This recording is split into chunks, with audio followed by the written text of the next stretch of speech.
My sister mocked my outfit at her wedding seconds later. The groom's father bowed to me.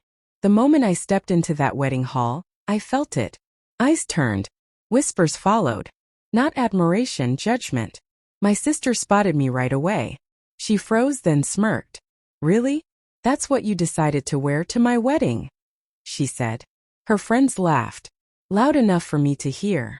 I wanted to smile. Instead, I stood there, letting their laughter sting. Before I go on, if you love stories like this, subscribe right now. More twists are waiting for you. Back to the hall. The chandelier sparkled. The flowers glowed. Money was everywhere. But to them, I was nothing more than the plain sister. My outfit wasn't flashy. No diamonds. No glitter. Just something simple. Something meaningful. But in their eyes it was a crime. Relatives leaned in. "She could have at least tried to look presentable," one whispered.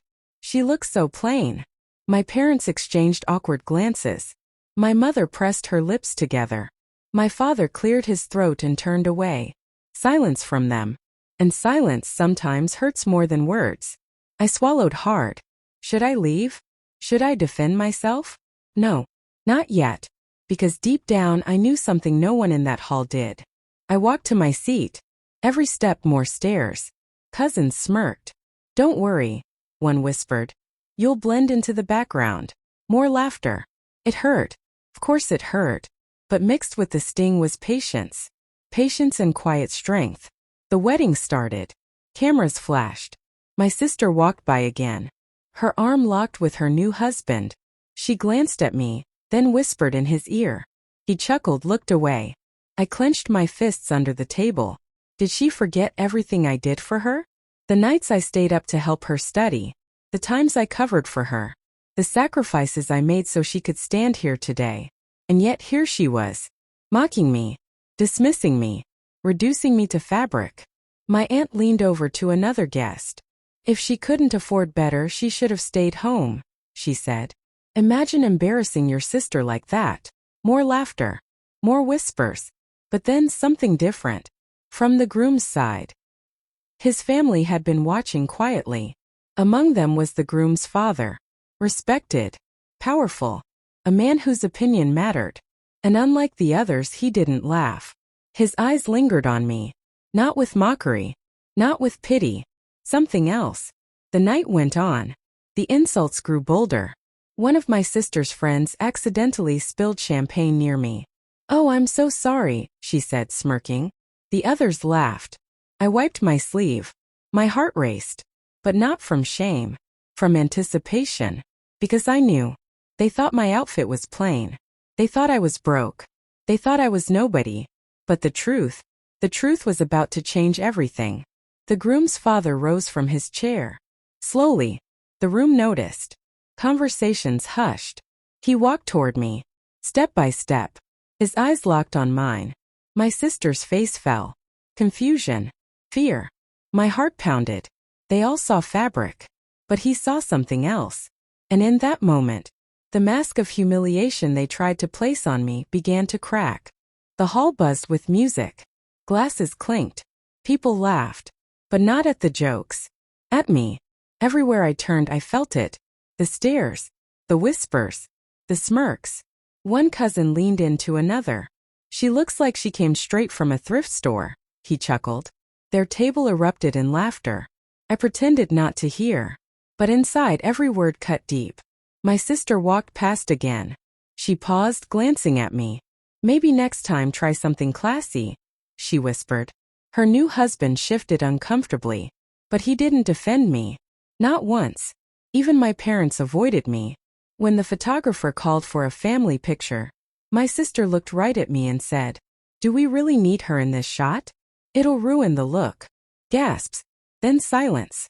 Until her friends laughed again. I froze. My own sister. On her wedding day. Choosing her perfect picture. Over me. I forced myself to step aside. The camera flashed without me in the frame. And just like that, I was erased. I sat back at my table. My chest ached. Memories flooded in. The years I worked 2 jobs. The bills I secretly paid so the family could keep their home.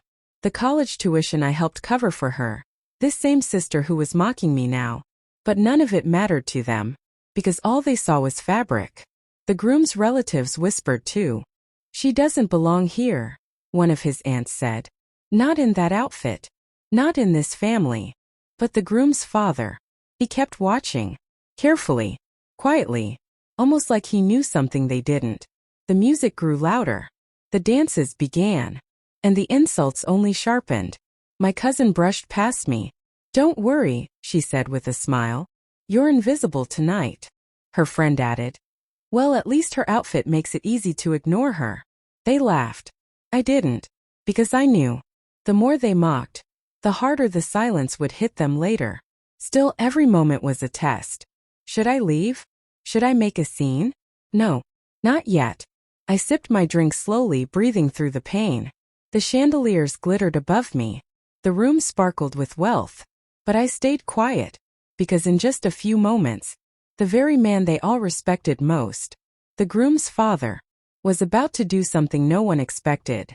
And when he did, the laughter would die instantly. The music slowed. The chatter dimmed. And all at once the groom's father stood up. First no one noticed. But when he left his seat and began walking across the hall, every conversation stopped. His polished shoes clicked against the marble, step after step, straight toward me. I froze. My hands tightened on my lap. What was happening? All eyes followed him. Even the bride and groom paused mid-conversation.